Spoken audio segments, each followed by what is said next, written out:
Hey guys, what's up?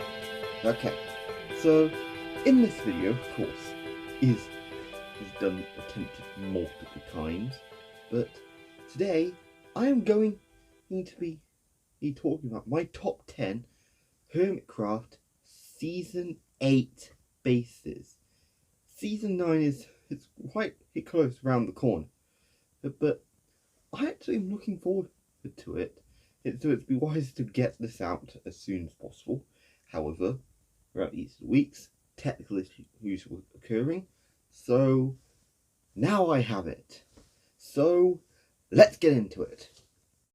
Okay, in 10th place is Exumavoid, in which his base was trying a medieval city, in which looks alright, but we've seen this before many times, so I'm not really impressed by it much. It may have been designed more on than just to experiment, but it just didn't work because it didn't feel very exumavoid.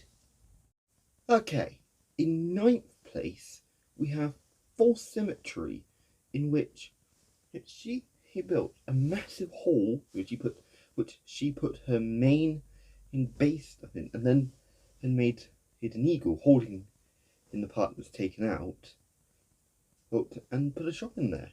This is an alright concept. It works, but it just doesn't stand out. If we were walking past this and saw this, not a lot of people would be really surprised at this concept because of how much we've seen something like this before. With the 8th place spot, I hate to actually put it here, but I have to, because on how little this one actually says this builder, and that's Grian's part of the Gigabase. This one very much seems more of a blend with Scar on the top, but to the left of him Mumbo, and to the right of him Pearl. It felt more a merging of their stuff rather than a standalone Grian. This is the problem with Gigabases. You need to make it that everyone stands out while still fitting in together. So that's probably why we don't see many of these types of things. Though it would work, yeah, with proper integration, I think this idea could work. In 7th place is another member of Botum, and that's Impulse SV. The Impulse's design is very Willy Wonka, and quite interesting, using quite a lot of brick, which at the time you had kind of to rely on mason villagers to get a mass amount of clay to make brick. But exteriorly, he could have added more texture around places, and this does look nice, but it's not as good as some higher up on this list. In 6th place, we have Wells Knight. He had a good idea, going for a futuristic castle flying in the sky, which seems very similar to Forces. However, this idea of building no real part on and why, but also adding in the platform really helped stand this out and didn't overly really imply an end in the season. This felt interesting.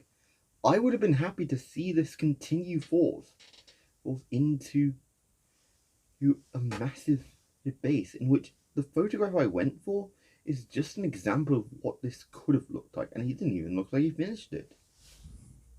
In 5th place is one of which I'm actually really impressed, especially on how hard he's been working recently. Mumbo Jumbo!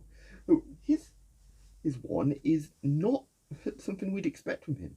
It's quite Filipino, how that when a geologist actually he analysed his terraforming, it said it was more Chinese. He's in its architectural structure of its armchair, and it's really impressive. and really integrates together.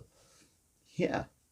In fourth place, we have Cleo and Joe's mega base they did together, Castle Hohenzollern.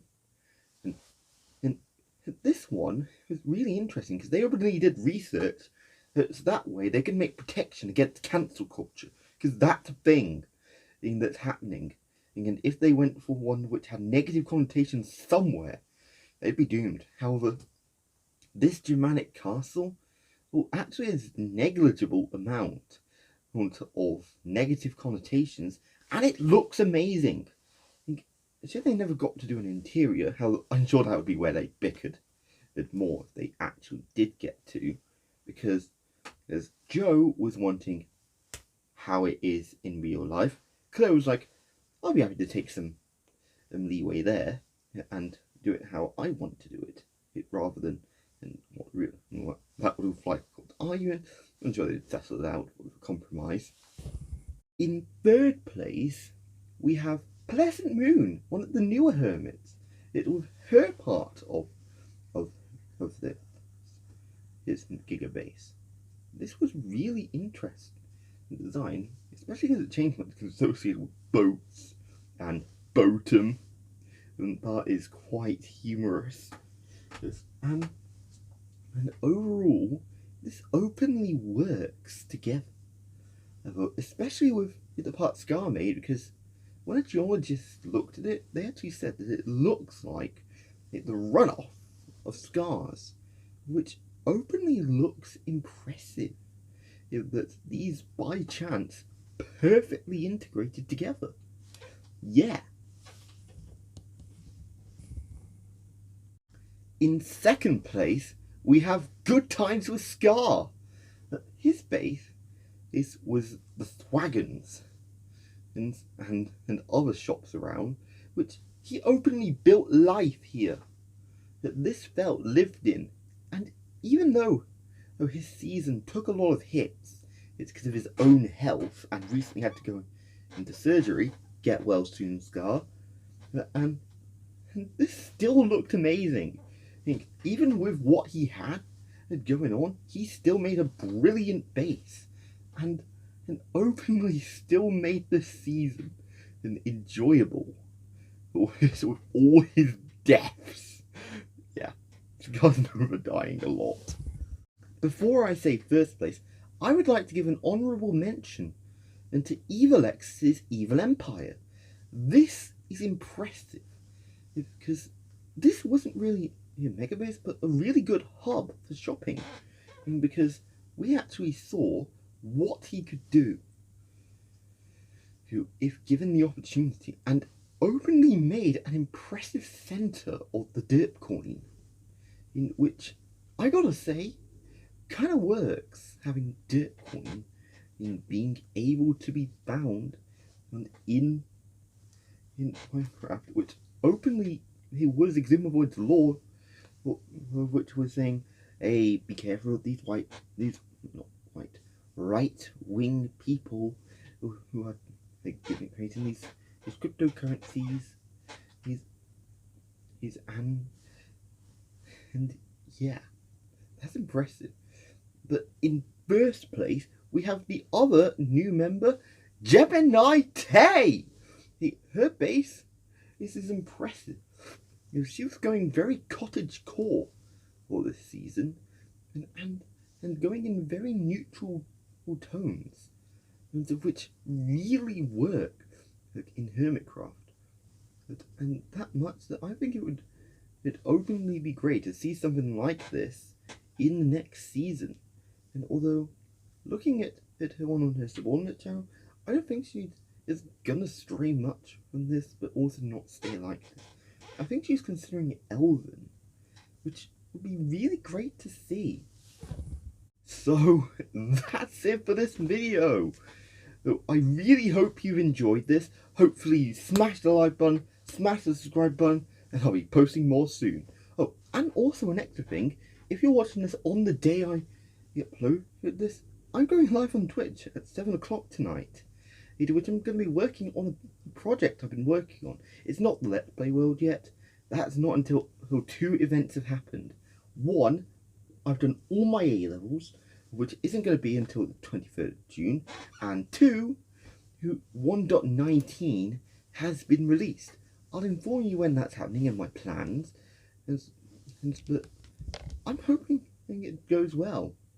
So yeah, subscribe if you want to actually see that Let's Play.